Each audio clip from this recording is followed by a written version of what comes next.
उत्तर प्रदेश की राजनीति का एक ऐसा चेहरा जिसे कुछ लोग युवा सोच का प्रतीक मानते हैं तो कुछ लोग सिर्फ विरासत की राजनीति का लाभार्थी। एक ऐसा नेता जिसने 38 साल की उम्र में देश के सबसे बड़े राज्य की कमान संभाली, एक्सप्रेसवे बनाए, लैपटॉप बांटे, लेकिन कानून व्यवस्था और परिवार के अंदर की राजनीति को लेकर सवालों का सामना भी किया। क्या अखिलेश यादव सिर्फ मुलायम सिंह यादव की राजनीतिक विरासत है या फिर उन्होंने अपनी अलग पहचान बना ली है? आज की इस खास रिपोर्ट में हम जानेंगे अखिलेश यादव की पूरी राजनीतिक यात्रा, उपलब्धियां, विवाद, चुनौतियां और उनके भविष्य की आगे के बारे में। उत्तर प्रदेश की राजनीति में जब भी समाजवादी पार्टी का नाम लिया जाता है तो सबसे पहले याद आते हैं मुलायम सिंह यादव। लेकिन आज समाजवादी पार्टी का चेहरा उनके बेटे अखिलेश यादव है। 1 जुलाई 1973 को जन्मे अखिलेश यादव ने अपनी शुरुआती पढ़ाई उत्तर प्रदेश में की। इसके बाद उन्होंने इंजीनियरिंग की पढ़ाई की और फिर उच्च शिक्षा के लिए ऑस्ट्रेलिया भी गए। राजनीति में आने से पहले उनकी छवि एक पढ़े लिखे और आधुनिक सोच वाले युवा की थी। लेकिन राजनीतिक में कहते हैं अक्सर डिग्री नहीं, जनता का भरोसा काम आता है और यही असली परीक्षा थी। साल 2000 में अखिलेश यादव पहली बार लोकसभा के लिए चुने गए। कन्नौज सीट से चुनाव जीतकर उन्होंने राष्ट्रीय राजनीति में कदम रखा।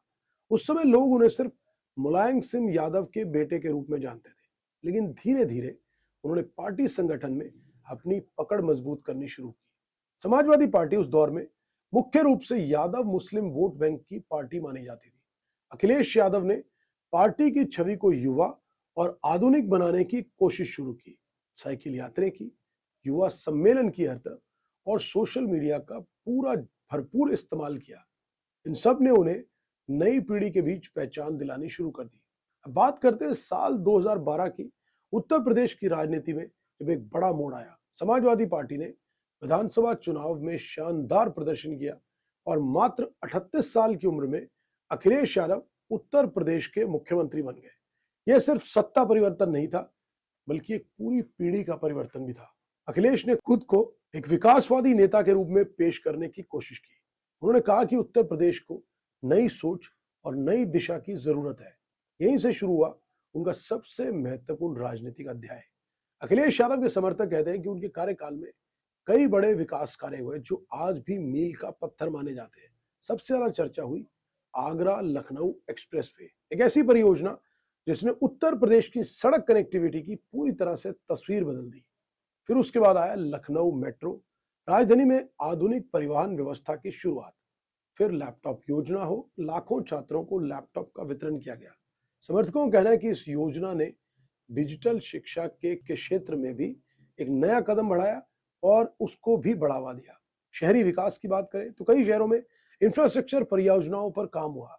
इसी कारण समर्थक उन्हें विकास और समाजवाद का मिश्रण कहकर पेश करते हैं। लेकिन राजनीति में सिर्फ उपलब्धियां नहीं होती, सवाल भी होते हैं। अखिलेश सरकार पर कानून व्यवस्था को लेकर लगातार और बार बार सवाल उठे। विपक्ष लगातार आरोप लगाता रहा कि अपराध नियंत्रण एक बड़ी चुनौती बन रहा है और इस पर लगाम लगाने में ये लोग विफल रहे। कई सांप्रदायिक घटनाएं भी चर्चा में रही। आलोचकों का कहना है कि विकास के साथ साथ सुरक्षा और प्रशासनिक नियंत्रण भी उतना ही जरूरी था। इसके अलावा परिवारवाद का मुद्दा भी लगातार उठता रहा। विरोधी कहते रहे कि समाजवादी पार्टी परिवार केंद्रित राजनीति का उदाहरण है, जिसका शायद अब पूरे देश में राजनीति में धीरे धीरे समझ जा रहा है। हालांकि समर्थकों का तर्क अलग रहा। उनका कहना था कि जनता ने वोट विकास के नाम पर दिया था। राजनीति की सबसे कठिन लड़ाई हमेशा विपक्ष नहीं होती, कई बार आपके अपने घर के अंदर भी होती है। समाजवादी पार्टी के अंदर भी कुछ ऐसा ही हुआ। एक समय ऐसा आया जब पार्टी के भीतर नेतृत्व को लेकर खुला संघर्ष सामने आ गया। अखिलेश यादव और पार्टी के कुछ वरिष्ठ नेताओं के बीच मतभेद सार्वजनिक हो गए। यह संघर्ष सिर्फ पद का नहीं था, यह पुरानी और नई राजनीति के बीच टकराव के रूप में भी देखा गया। आखिरकार अखिलेश यादव ने पार्टी नेतृत्व पर अपनी पकड़ मजबूत की और यहीं से वे सिर्फ मुलायम सिंह यादव के बेटे नहीं, बल्कि समाजवादी पार्टी के वास्तविक नेता के रूप में स्थापित होने लगे। अगर बात करें आज के अखिलेश यादव की, तो आज के अखिलेश यादव खुद को रोजगार, किसान, युवा और सामाजिक न्याय के मुद्दों से जोड़कर लगातार बार बार पेश करते हैं। सोशल मीडिया पर उनकी मौजूदगी पहले से ज्यादा मजबूत हुई है। वे लगातार भाजपा सरकार की नीतियों पर भी सवाल उठाते रहते हैं। दूसरी तरफ भाजपा उन्हें उनके शासनकाल की याद दिलाती है, यानी राजनीतिक संघर्ष पूरी तरह से जारी है। तो आज सवाल फिर से वही है, क्या अखिलेश यादव सिर्फ राजनीति विरासत की राजनीति का चेहरा है, या वे उत्तर प्रदेश की राजनीति का भविष्य भी बन सकते हैं? समर्थक कहते हैं कि उन्होंने खुद को इतने सालों में, इतने वर्षों के अंदर राजनीति के क्षेत्र में स्थापित भी कर लिया और अपने आप को साबित भी कर दिया। तो वही आलोचक कहते हैं कि अभी तो बहुत कुछ साबित करना बाकी है। लेकिन जो भी हो, लोकतंत्र की सबसे बड़ी खूबसूरती यही है कि फैसला ना नेता करता है, ना मीडिया करती है, फैसला करती है जनता जनार्दन। और उत्तर प्रदेश की जनता आने वाले वर्षों में फिर से तय करेगी कि अखिलेश यादव का अगला अध्याय क्या होगा। आप इस बारे में क्या सोचते हैं? उत्तर प्रदेश की राजनीति को लेकर क्या सोचते हैं? और क्या अखिलेश यादव भविष्य में फिर उत्तर प्रदेश के मुख्यमंत्री बन सकते हैं, या राजनीति की दिशा बदल चुकी है?